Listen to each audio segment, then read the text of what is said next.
Kasi it's better talaga guys na we don't just depend on teachers.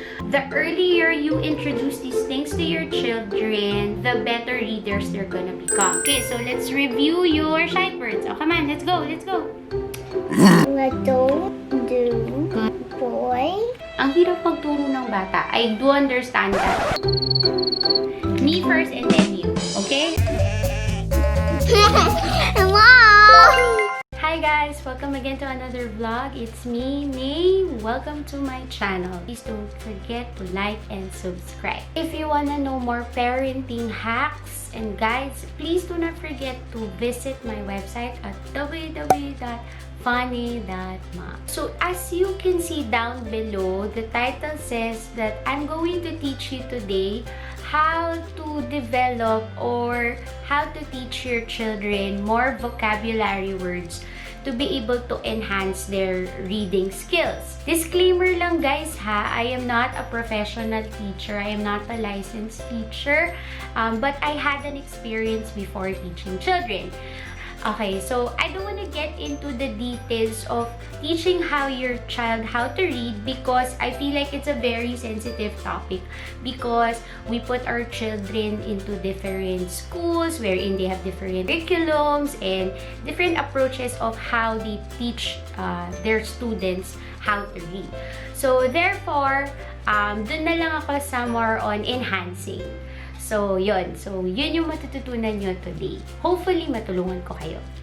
Okay, so ang tanong, ano bang kailangan mong gawin para mas ma-enhance yung vocabulary words ng iyong preschooler? So, most schools would expect that somehow your child can be able to read the CVC words. Ano ba yung CVC words?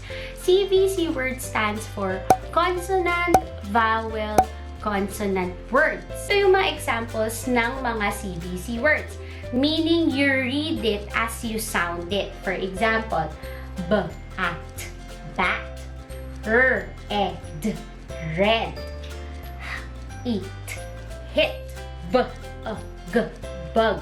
Well, one way para ma-enhance yung vocabulary ng inyong mga anak is through learning sight words. Ano ba yung sight words? They say that 80% of children's books are made out of sight words. So, if you're able to memorize these words, therefore, you can be able to see or you can be able to hear your child read at an early age. However, teachers, professionals, and all the YouTubers that I've watched do not recommend that you start teaching your child sight words first. Bakit ba? The foundation of reading is phonics. Phonics is a way of decoding words. So, dapat yung mga anak natin, ma-enhance sa kanila or matutunan nilang mag-decode ng mga words and not just memorize them. Bakit? Kasi they will end up having like a guessing game lang kung lagi lang tayong nagme-memorize. So, we start your child with phonics. Then, we start with sight words. Before we start studying sight words, I just want to show you how I was able to let Hunter read CVC words. So, it started with these flashcards. Flashcard siya na ginawan ko ng lowercase and uppercase. Every day, when he was starting to read, when he was starting to learn, I would let him know each sound. So, A, B, K, D, yan. So, yung mga sounds niya. Tapos, eventually, you introduce also the upper cases or the mommy letters.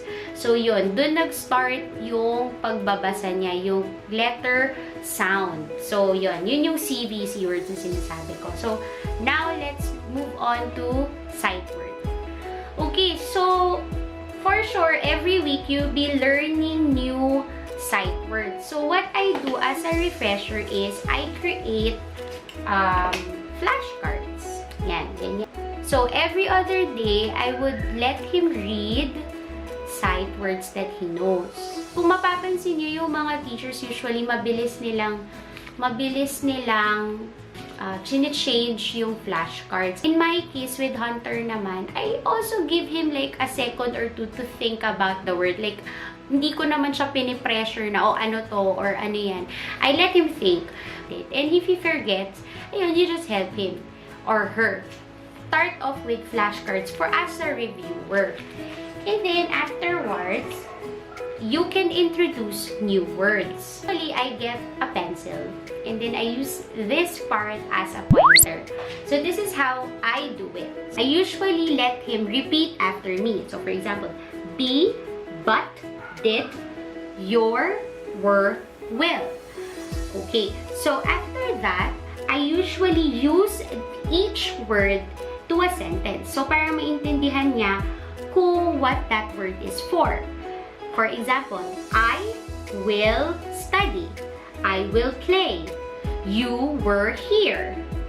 Okay, so pag na-introduce nyo na yung new words, this is one technique that I myself use when I was still studying that I feel very effective, na tinatry ko rin i-share sa anak ko. Most of the time, for you to be able to memorize things better, it's better that you write them. So what I do is get a pad paper with blue, red, blue lines. Tapos, so usually I would put random sight words and I let him trace the letters. Then afterwards, we read them together.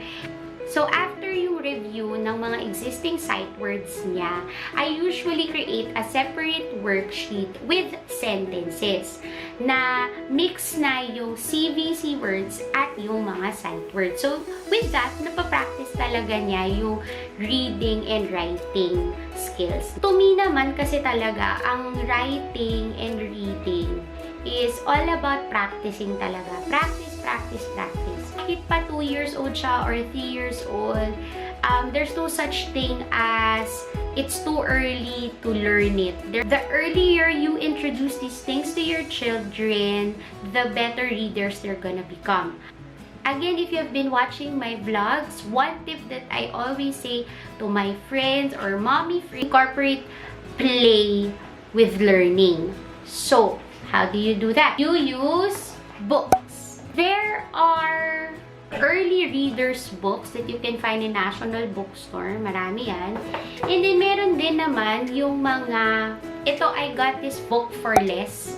Parang ano lang to, nabili ko lang siya for like 80 pesos. I recommend this book. It's called I Can Read. Meron yung mga levels 1, beginners.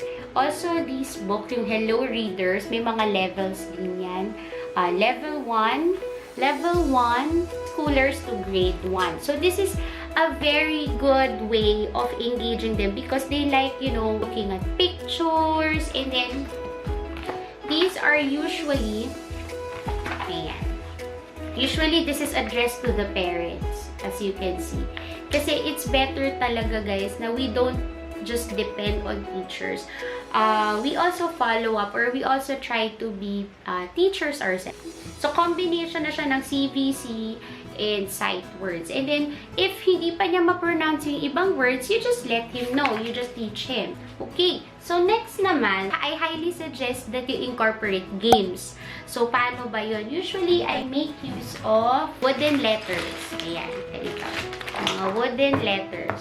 So, what you do is, you, like for example, you form words and then you form the sight words or CVC words and then you let them read it. And then you let them explain, what is that? Or, can you put it into a sentence? Can you make a sentence out of it? Ayan. And you're basically doing the same thing. It's just that it's a different approach. In my experience, teaching my son, Hunter is more responsive when the activity is interactive.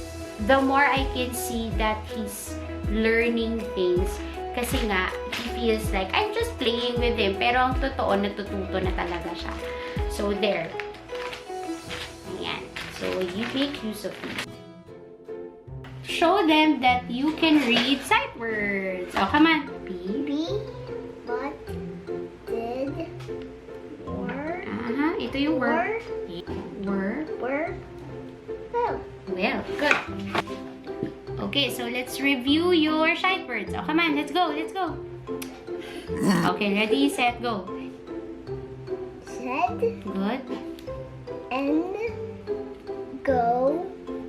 My can little go. A cat ran. Dog Hid. Hid. Very good. On. on a duck. Good. Okay, can you read it? Go. I look me Will.